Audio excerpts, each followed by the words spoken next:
A lot of people who were abused didn't know they were being abused while it was happening because abuse doesn't always look violent. It often looks normal, loving, even safe until years later. If you've ever asked yourself, was it a really abuse or am I overreacting? This episode's for you. Welcome back to the Touch My Health podcast. My name is Matt. I'm Katie. Today we're going to talk about identifying abuse, answering the question, is this abuse? Because abuse doesn't always look like abuse, and there are many reasons why people often miss it, and that's what we'll get into today.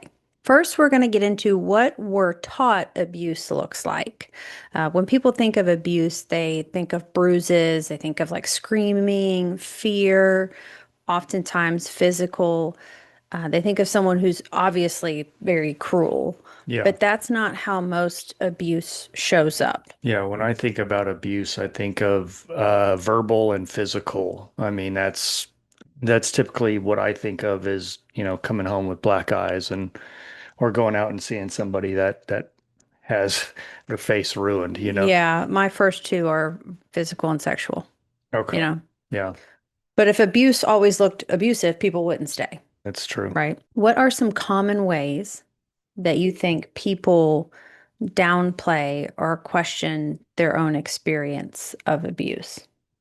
In my experience, I was doing the comparison game. Like it wasn't that bad, or other people have it worse, or um, in my marriage will say, well, at least she didn't cheat. You know what I mean? Like that. That's typical. Or they never hit me.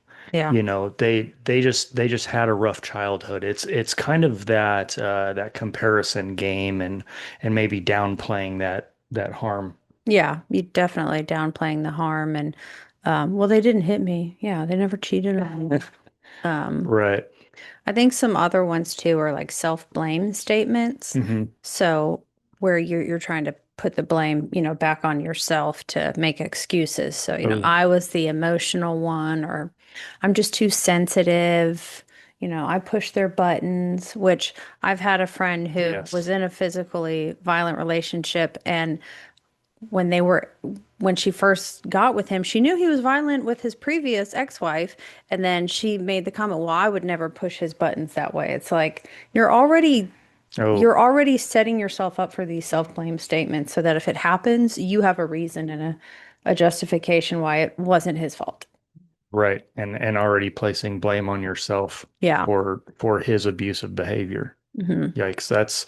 That's a little bit it's conducive to to allowing bad behavior. It's like premeditative. It You is it's premeditated. That's a subconsciously great you word. know it's going to happen. Because yeah, if he's got a pattern of abuse, or if this person has a pattern of abuse, you're already giving their out. Hmm. You're already allowing it. Hmm. Another one is confusion and cognitive dissonance. And cognitive dissonance is a psychological theory by Leon Festinger in the 1950s.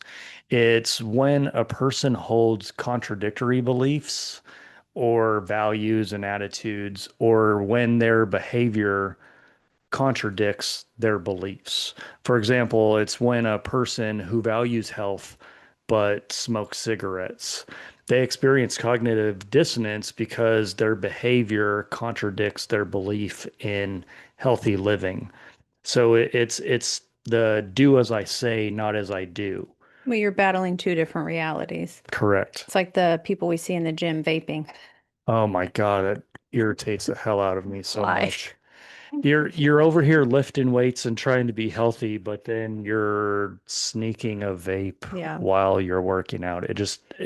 Things like that just doesn't make sense. So that's what right. cognitive dissonance is.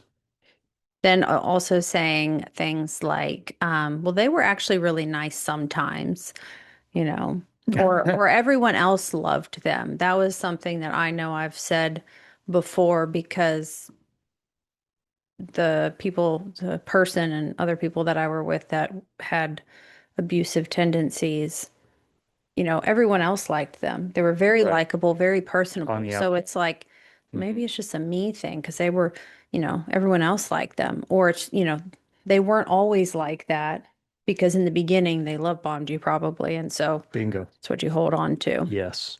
Next one too is justifying or rationalizing behavior. So, they were trying to help me improve. This was something Oh, that I for the longest time thought in my previous marriage, like, okay, I had these bad habits and he was just trying to help me improve.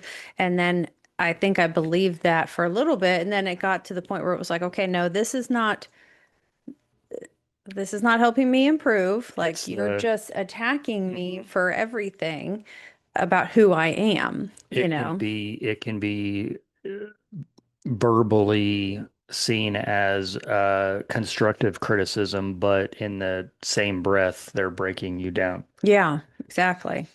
Or saying things like they just have a strong personality. They just you either love them or hate them. Yeah. Um, Or, yeah, or saying things like, that person is just not good with handling their emotions. yeah, There's just some things that are inexcusable. yeah. You have to learn to deal with your emotions. We're all grown 100%. ups now. 100%. And another one is comparison-based dismissal, where you're convincing yourself that it doesn't qualify. Like saying it wasn't the stories you hear. It wasn't like that. Or I never felt scared for my life, so it's not that big of a deal. Right. You're trying to make excuses for why it doesn't qualify as abuse. Just downplaying it, really. Yeah. Relationship focused defense, like protecting the bond, is also another one where you tell yourself, "Yeah, I didn't want to give up on them because I didn't Mhm. want another failed relationship."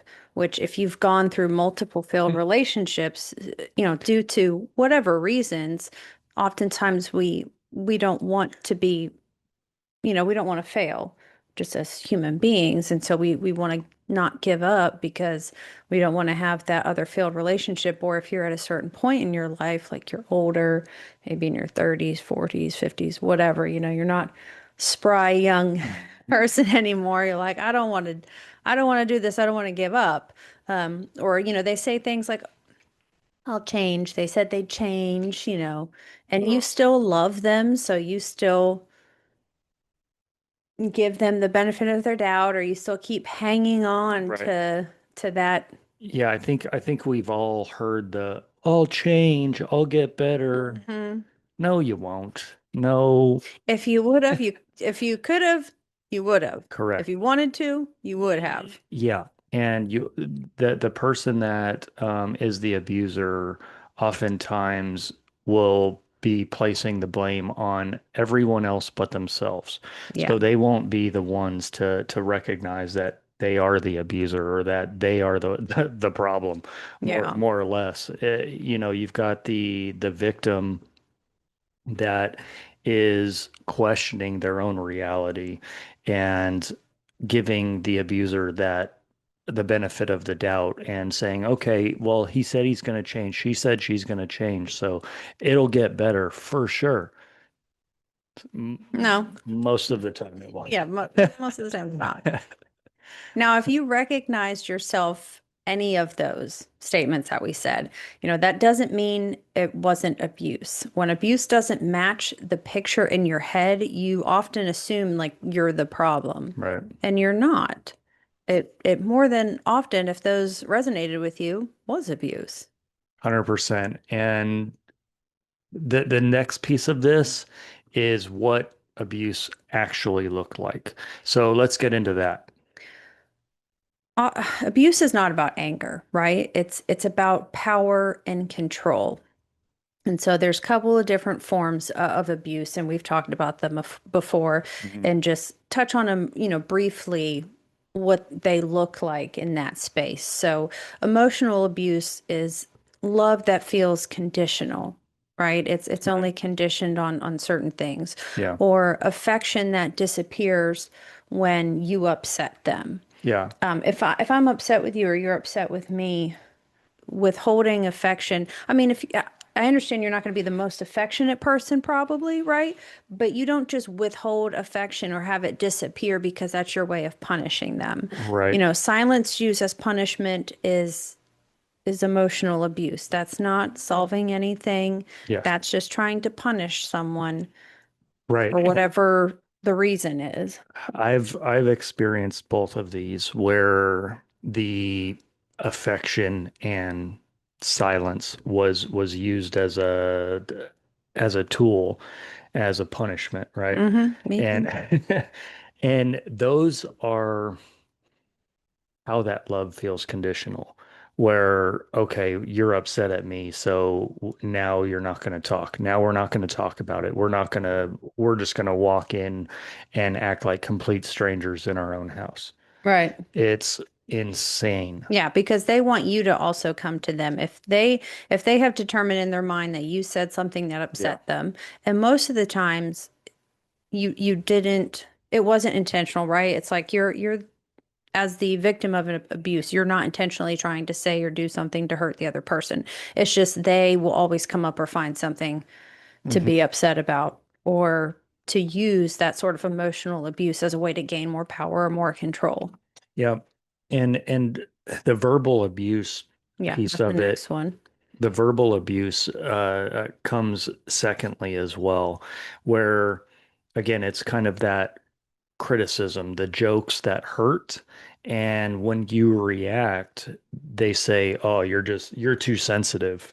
Your favorite buzzword, babe.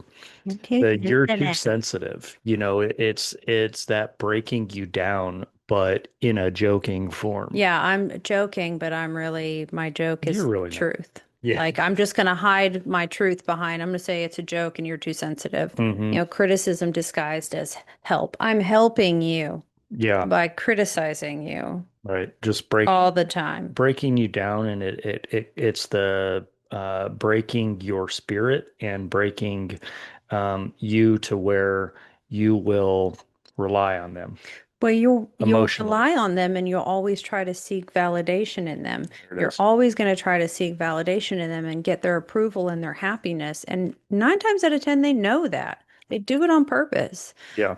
Which actually is a good segue too into psychological abuse, which is the next one. And the big buzzword in psychological abuse that everyone knows is gaslighting. Pretty much saying, being told something didn't happen or did happen, even though you remember it clearly, or you don't remember it, and you're like, I'm pretty sure that didn't happen.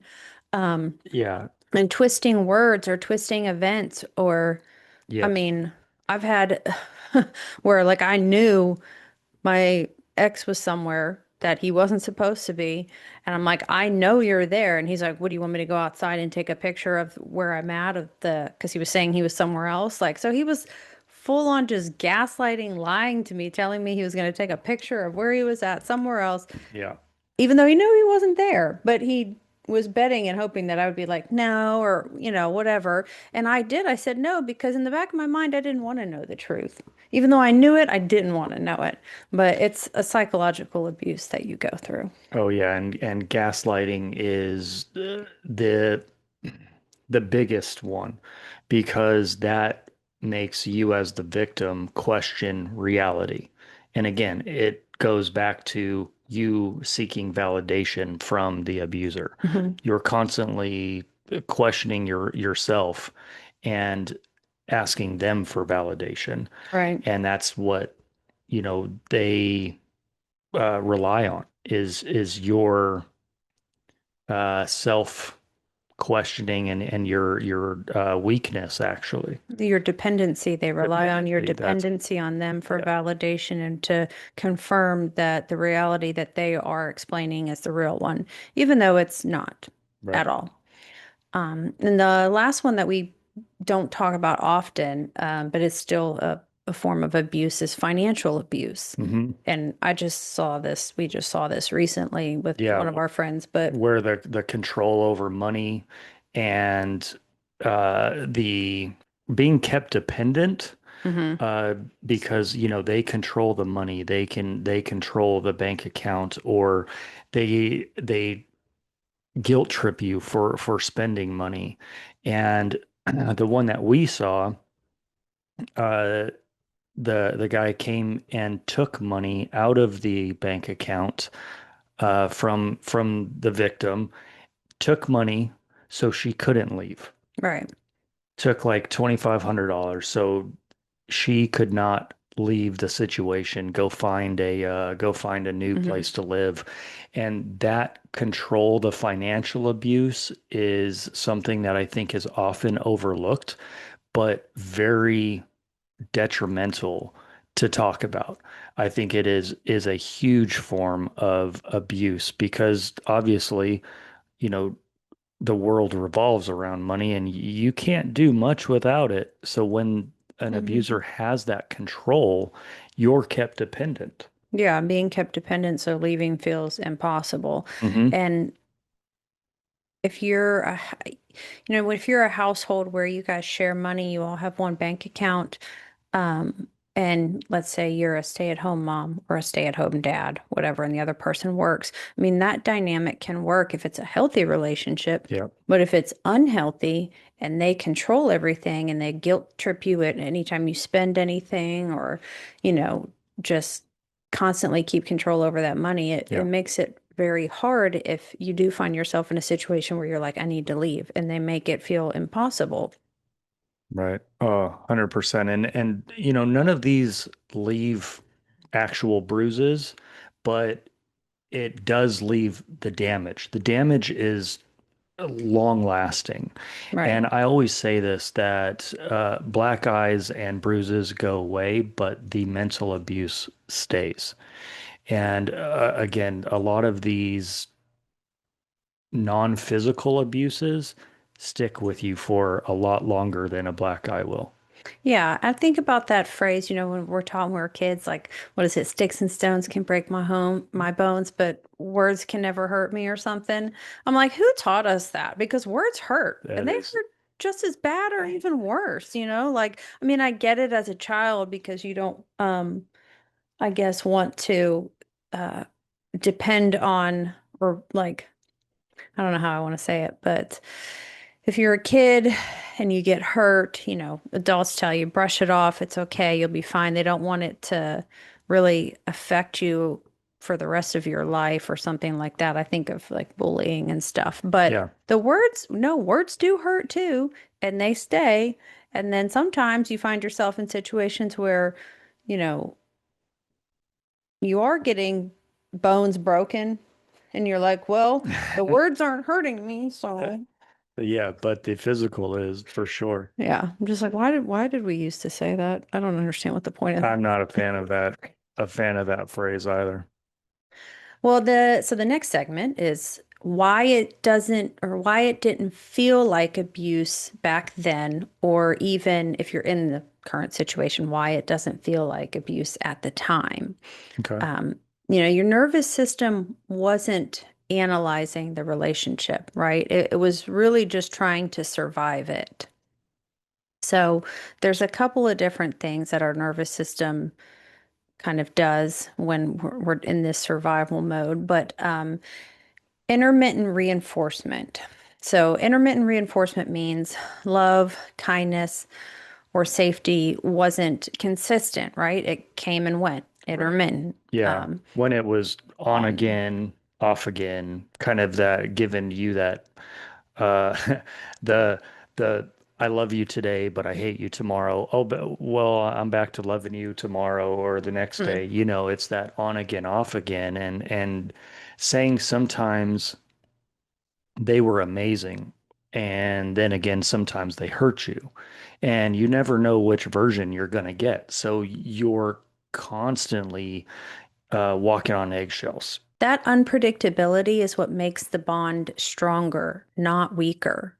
Your brain clings harder to something that sometimes rewards you than something that always does. So why does this keep people stuck? The good moments feel earned. You keep thinking, if I just do better, the good version of my partner will come back, right? And the abuse didn't feel constant enough to call it what it was and to name it. So you just, if I do better, if I do better, if I do better. Right. You're just constantly trying to appease them so there's no fighting, there's no conflict. Right. And the next one is the hope cycles, right? Why you believe things would change. Hope cycles are when every painful moment is followed by a promise, an apology, or even a glimpse of who they could be. It's that intangible. You weren't staying because you love the pain. You were staying because you love the potential. That I can fix them. You love the potential that they can be. Right. The potential that you probably saw in the beginning. And the loop, it's a big loop. Mhm. Hurt happens, apology or excuse follows. Things feel better briefly. You believe this time is different, and then the cycle just repeats itself. You Yeah. know, believing that every time is going to be different should be a red flag for you to recognize that pattern, Hmm. that cycle. Yeah. Hope became your coping mechanism. So, why does this matter? Well, hope kept you emotionally invested. It keeps you emotionally invested because leaving feels like giving up and not escaping. And again, it goes back to almost that outward appearance of, another failed relationship, or what are people going to think when we break up again? Or, oh my gosh, she's had 7 boyfriends this Mhm. year, and it's caring too much about what people think of your own relationship, and you have to feel and care more about yourself and your own mental health than what the outward appearance is. So, don't worry about that, but the giving up is sometimes the best thing. Well, and you're not giving up. It just you feels like you're giving up because you're in that hope cycle and you blamed yourself when hope didn't work. And hope can be a very dangerous Yeah. feeling. Hope that there's one thing I've heard this somewhere, I can't remember where. Hope is greater than fear. Someone who has fear, if they have hope, the hope when strong enough, will rise above the fear.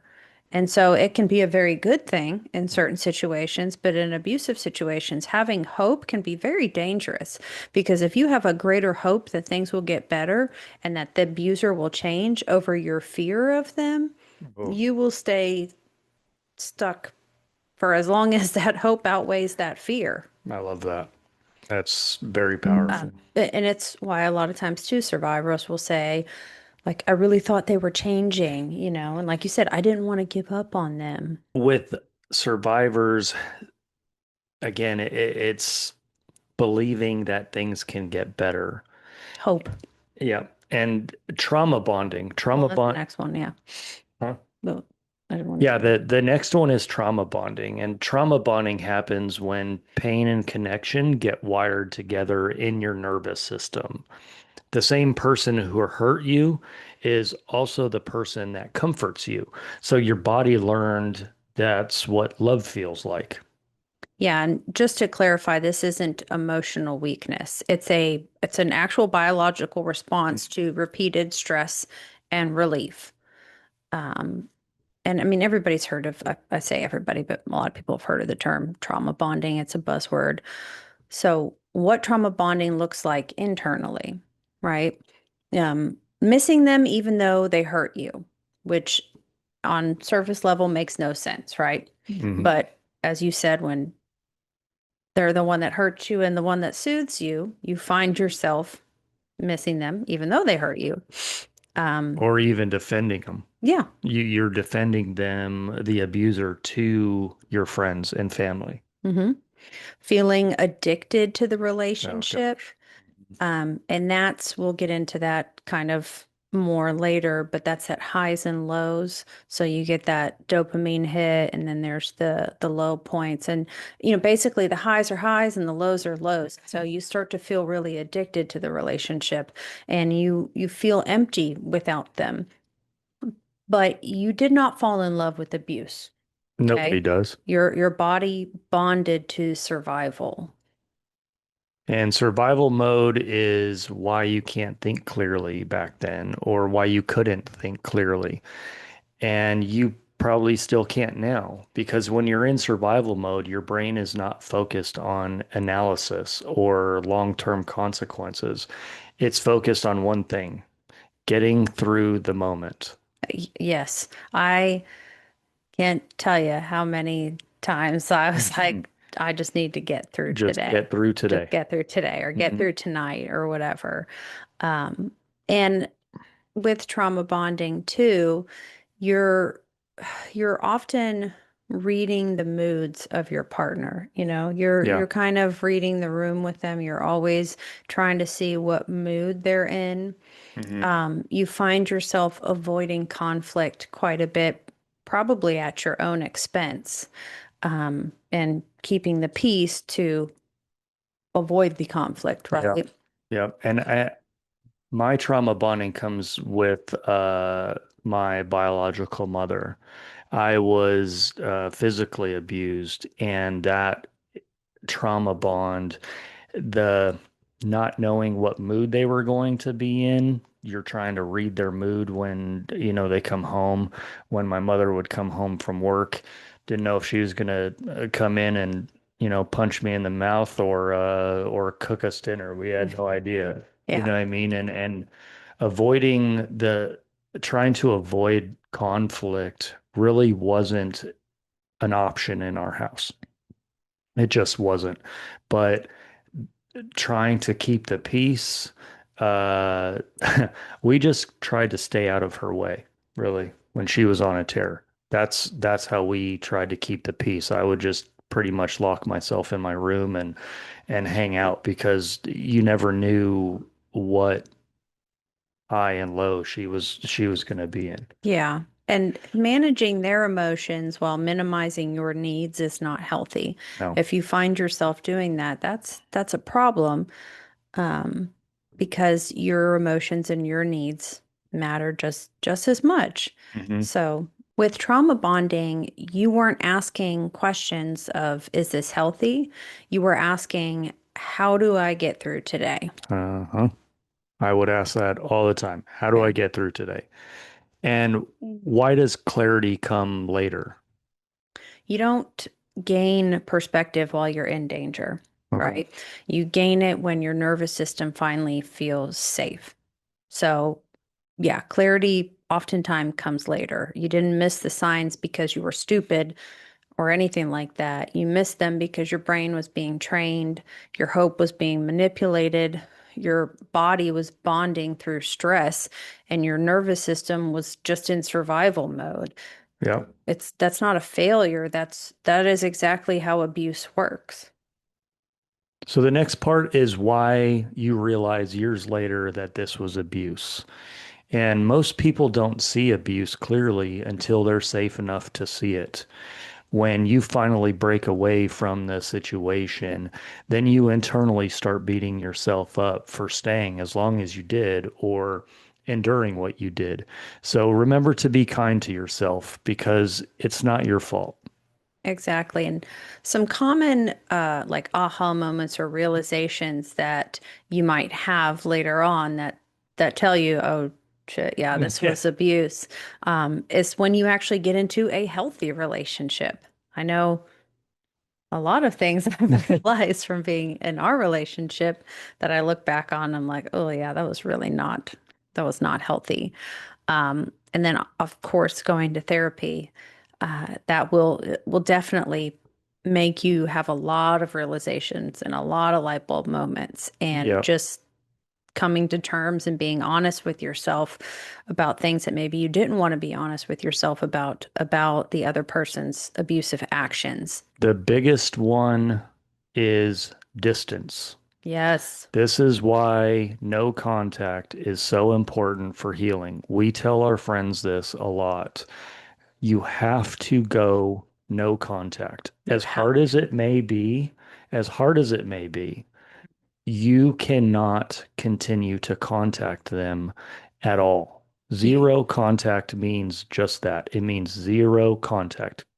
Get away from the situation because, as we've seen, if you have any type of contact with that person, they are going to manipulate you and pull you back in. It's Or going to two. They're happen. gonna try their best. And Yep. it's just you're gonna take forwards and then two steps back, and then maybe two steps forward, one step back. You're gonna go in this push and pull, and it's going to take you. I mean, you still may get there, but it's just gonna take you so much longer. Or you may not get there and you're gonna get reeled right back into your Yes. situation. And there's going to be people that say, well, I can't go no contact, or, certain situations you can't go no contact, like if you have kids or stuff like that. If you have lawyers, you can talk through lawyers. And if it's that much of an abusive relationship where there's like physical, I mean, you're afraid for your life, then you guys should be definitely away, no Hmm. contact, in a safe environment, in a Yes. safe home, um, and speaking through your attorneys. Like I Mhm. don't know of any situation where not going, no contact, like any excuse. Well, I can. Yes, you You can. can. Yes, you can. You absolutely can. And a lot You of have to times you want it have to. bad enough, Yes. and you have to be disciplined and tell yourself, because a lot of it will be the trauma bond that will pull you back and tell you, no, I can't go no contact. Yes, you can. And yes, distance, no contact, extremely important.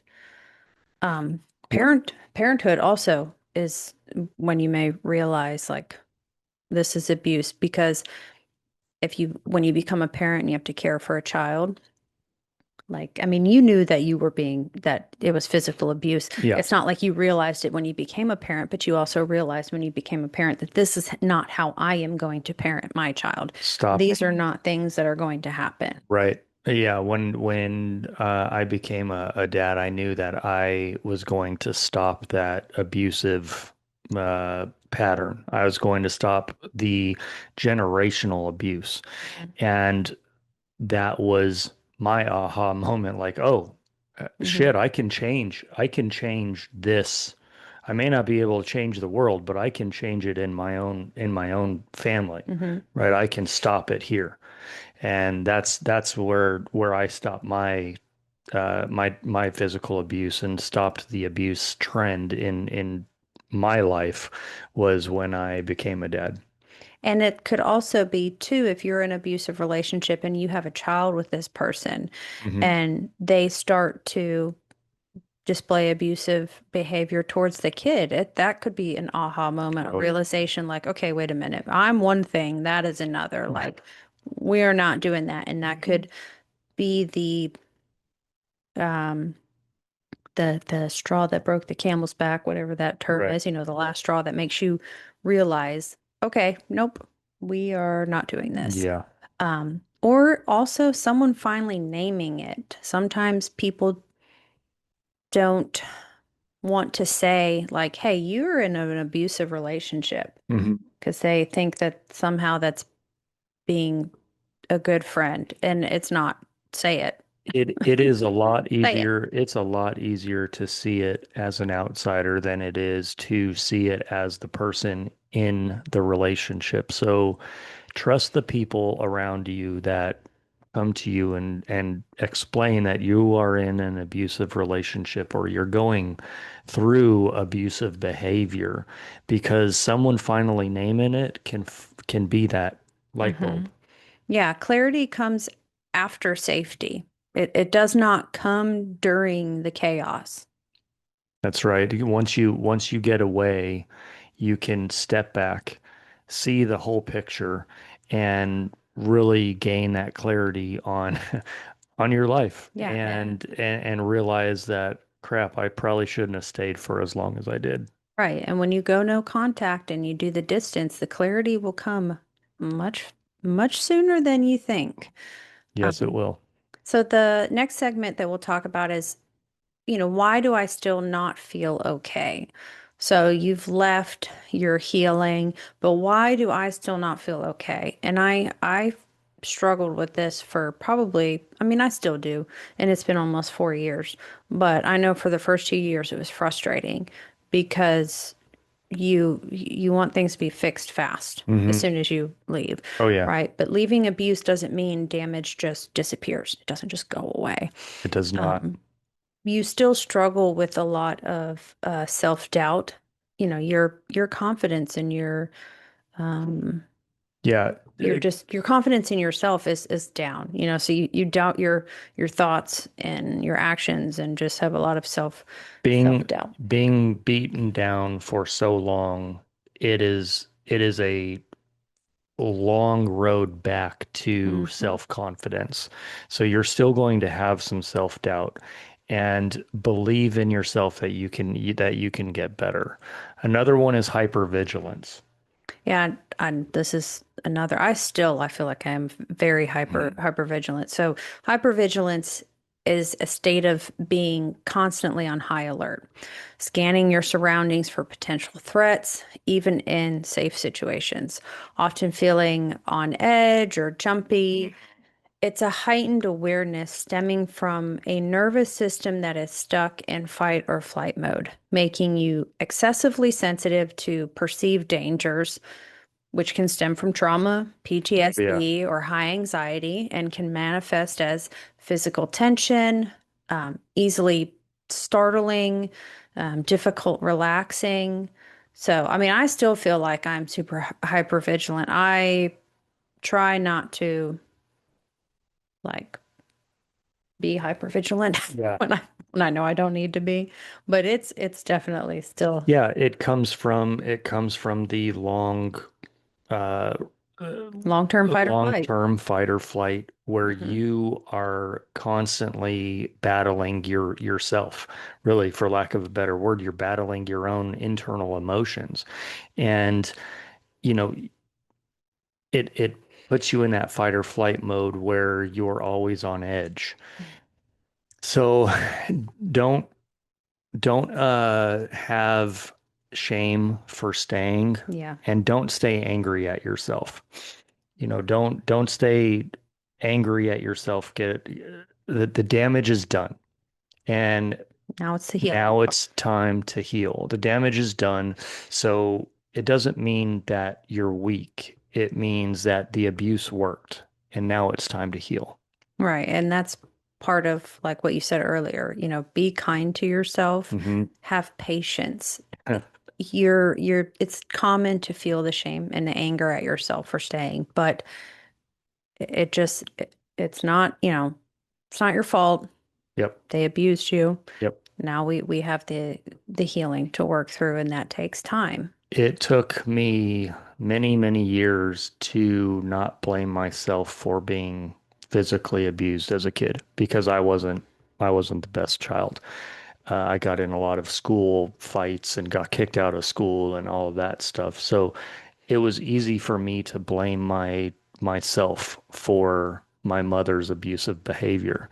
And once you realize that that's not acceptable, that your Mhm. behavior doesn't allow physical abuse or really any type of abuse. It you can have conflict, but it cannot turn into abuse. It took me a really long time to heal.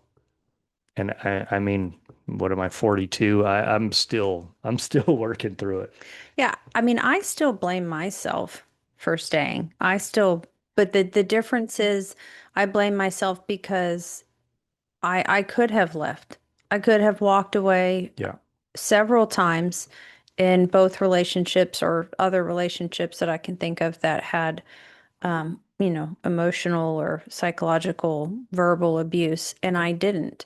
And I didn't because several reasons and confidence and other things, but I mean, I blame myself, but I don't beat myself up about it. I could have walked away. Yeah, they could have not done what they did, but I also could have walked away. I could have not gotten married. I could have done a lot of things differently. Coulda, I could shoulda, have not woulda. retaliated, but Right. I did. So, That's that's the past, and that's what you gotta. yeah, I just don't I mean, I'm just honest with myself. I do blame myself for some things and for staying, but I don't beat myself up about it. Yeah. I don't shame myself, and I'm not angry with myself anymore. Which is a huge part to healing. Mhm. So this episode put into words something that you've never been able to explain, you're not crazy.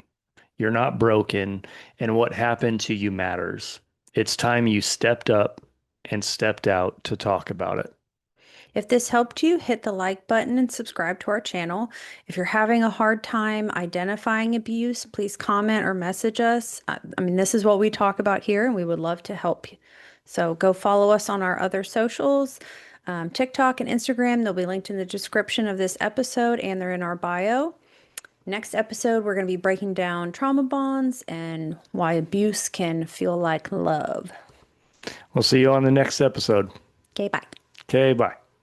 Thank you for joining us today. If you learned something and our stories resonate with you, subscribe to our podcast. That's a zero-cost way to support our channel. You can also follow us on Spotify, Instagram, and TikTok. They're linked in the description of the episode. We'd love for you to put any questions, comments, or suggestions for future episodes in the comment section on YouTube. We'll read them all. Again, thanks for joining us. We really appreciate your interest. And as always, we remind you to be the best version of yourself. See you next time on the Touch My Health podcast.